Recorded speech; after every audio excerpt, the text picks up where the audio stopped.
تمام شبہات بھی انشاءاللہ آپ کے دور ہو جائیں گے. اتنی زبردست کتاب ہے وہ. تو بہرحال یہ انہوں نے اس لحاظ سے خدمت انجام دی. اس کے علاوہ آپ آیت اللہ باقر الصدر کی جو بہن آمنہ بنت الہدیٰ تھی, تو سب سے پہلے تو یہ بات بتا دی جائے کہ بہرحال آمنہ بنت الہدیٰ 1980 میں صدام نے ان دونوں بہن بھائیوں کو شہید کیا تھا, اور صرف 43 سال کی عمر تھی, 43 ایئرس آمنہ بنت الہدیٰ کی.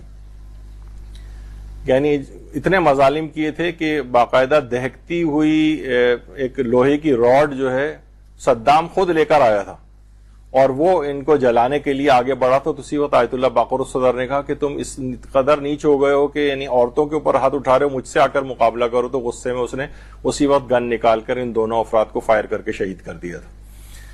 تو بہرحال اچھا, ان کی بات یہ کیوں ہم ذکر کر رہے ہیں آمنہ بنت الہدیٰ کی؟ انہوں نے یہ کیا تھا کہ جو چھوٹے چھوٹے جو مدرسے ہوتے ہیں, بچوں کے مدرسے ہوتے ہیں, اس کا ایک جال سا انہوں نے پھیلا. کاظمین, حلہ اور نجف, بغداد, ان سب جگہوں کے اوپر جو ہے وہ جتنے بھی مدارس تھے وہاں پر. اچھا, انہوں نے ایک طریقہ کار اور کیا تھا کہ مدارس والوں سے کہا تھا کہ آپ صرف 2 پیریڈ ہمیں جو ہے وہ دے دیں, ہمارا جو ٹیچر ہے وہ آ کر وہاں پر پڑھائے گا. یعنی الگ سے عمارتیں بنانے کی کوئی ضرورت نہیں تھی, پہلے سے جو مدرسے کام کر رہے تھے. اور خاص طور پر گھر کے اندر جو مدارس تھے, ضروری نہیں کہ ہر دفعہ انسان یہ ہوتا ہے کہ ہم کوئی عمارت خریدیں اور بنائیں اور کتنے تو بہت لگے گا تو ہم کیسے کریں گے. نہیں, گھروں کے مدارس کا سسٹم انہوں نے ڈیولپ کیا تھا بنت الہدیٰ نے, آمنہ بنت الہدیٰ. تو اس طرح کا ایک سسٹم انہوں نے ڈیولپ کیا. اچھا, ضروری نہیں کہ مکھی پہ مکھی بٹھانے کے لحاظ سے اب مدارس کا تذکرہ تو ہر شخص دماغ میں سوچتا ہے کہ ہم مدرسہ ہی قائم کریں. نہیں, انہوں نے کیا کیا, یہ شاعری بھی کرتی تھیں, کہانیاں بھی لکھتی تھیں, حتیٰ کہ ہار جیت کے نام سے ان کا اردو کے اندر بھی ایک ناول بھی ہے, اور تو اس کے ذریعے یہ کام کرتی تھیں. کیونکہ بہت سے ادیب, شاعر اور یہ حضرات اس قسم کی اگر چیز کریں, جیسے خود آیت اللہ مرتضیٰ مطاری فرماتے تھے کہ میں نے سب موضوعات پہ کتابیں لکھی, جب میں نے بچوں کی داستان راستان سچی کہانیوں کے نام سے لکھی تو لوگ حیرانی کا اظہار کر رہے تھے کہ آپ اتنے بڑے عالم ہو کہ بچوں کی کہانیاں لکھ رہے ہیں. تو بھائی یہ خود ایک کام ہے بہت بڑا. تو جو آدمی اپنے ذوق کے مطابق جو کچھ کر سکتا ہو وہ کرے.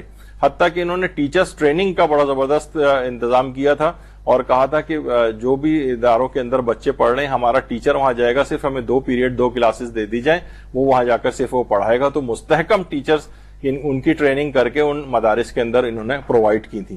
اور اس کے بعد اچھا پھر یہ بھی نہیں ہوتا تھا, ہفتے میں آدھے ہفتے یہ کاظمین میں ہوتی تھی, آدھے ہفتے نجف میں ہوتی تھی. اس طرح سے مختلف شہروں کا بھی وزٹ ان کا اس انداز سے رہتا تھا. تو انہوں نے دیکھیے کہ یہ والا کام کیا بہت بڑا. بہرحال پھر وہ جو بھی زمانے میں موومنٹ چلی, اور اس کے بعد پھر جو ہے وہ اس نے ان کو شہید کیا. اور وہ جملہ صدام کا بہت مشہور ہے کہ میں جو ہے وہ یزید والی بیوقوفی نہیں کروں گا کہ اس نے زینب کو چھوڑ دیا تھا سلام اللہ علیہ, اور جو ہے وہ تاکہ انہوں نے بعد میں پھر ایک انقلاب برپا کیا, میں آمنہ بنت الہدیٰ کو بھی اپنے اس بھائی باقر الصدر کے ساتھ ہی ختم کروں گا. اور اس کے بعد اس نے اس انداز سے ختم کیا. تو آج دیکھیے کس انداز سے ان کا تذکرہ ہو رہا ہے, اور صدام کا وہ یزید والا جو ہے وہ انجام بہرحال سامنے ہے ہمارے. تو یہ کیا ہے کہ اپنے اندر جو صلاحیت تھی, حتیٰ کہ انہوں نے 14 تو ان کی صرف کتابیں ہیں, اس کے اندر مختلف ناول بھی ہیں, بچوں کی کہانیاں بھی ہیں, شاعری بھی کرتی تھیں, نثر کے اندر بھی لکھتی تھیں. جس کے اندر جو صلاحیت ہے, ضروری نہیں آپ میں ہر خاتون الگ صلاحیتوں کی مالک ہے. وہ دیکھیں کون شخص کیا کر سکتا ہے امام زمانہ کے لیے, اپنی اس صلاحیت کو یہاں پر آ کر وہ استعمال کرے. تو بہرحال بہت متقی پرہیزگار خاتون بھی تھیں, اور صرف 43 سال کی عمر میں جو ہے وہ شہید ہوئی ہیں. یہ آیت اللہ باقر الصدر کی قبر ہے. جب ان کی قبر کی منتقلی ہو رہی تھی تو لوگوں نے دیکھا اتنے سال گزرنے کے بعد بھی باقر الصدر کا جسم بالکل صحیح و سالم موجود تھا اس میں. درود بھیجیے محمد صلی اللہ علیہ وسلم.